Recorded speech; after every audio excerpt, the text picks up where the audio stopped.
dəqiqə arxamızdadır. Və dəyərli komandama təşəkkür edirəm. Və sizlərə uğurlar arzulayıram.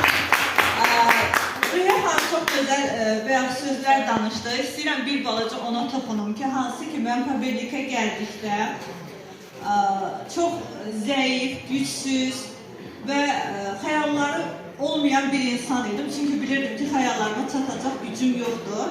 Və Aytan xanımın səslərini dinləyirdim. Onun nə qədər güclü, iradəli və həyatını dəyişdiyini. Və bir gün qrupa bir video atıldı. Mən hər zaman o sözü deyirəm və Xəyalə xanımın videosu idi. Hansı ki, Rüya xanım vurğuladı, villa tikdirmişdi və mənim evimdə şərait olmadığı üçün mən ev xəyalını qururdum. İnanın ki, o videoda Xəyalə xanımın nə danışdığı yox idi. Amma arxadakı o ev var idi ya, ona bir belə xəyalla baxırdım ki, görəm bir gün mən də birlikdə qazanım, o villaya sahib ola bilərəm.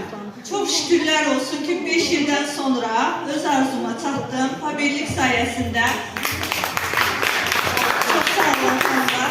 Həyatımı dəyişdim. 2 otaqlı, şəraiti olmayan bir evi 4 otaqlı evə çevirərək uşaqlarımın xəyalını, arzusunu gerçəkləşdirdim. Hansı ki, hər zaman bir arzuları var idi, ayrıca otaqları olsun, ayrıca yazı stolları olsun, ayrıca bir məkanları olsun və mən bugünləri tək öz həyatımı yox, ailəmin də həyatını dəyişdim. Ondan sonra 18 yaşından bəri ən böyük arzuladığım maşınımın olmasıydı, ona da sahib oldum.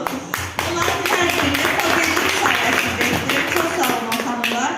Və asan da olmadı. Bir şeyi vurğulayacağım ki, biz 7 il ərzində əslində çox çətin bir dönəmlərdə keçdik.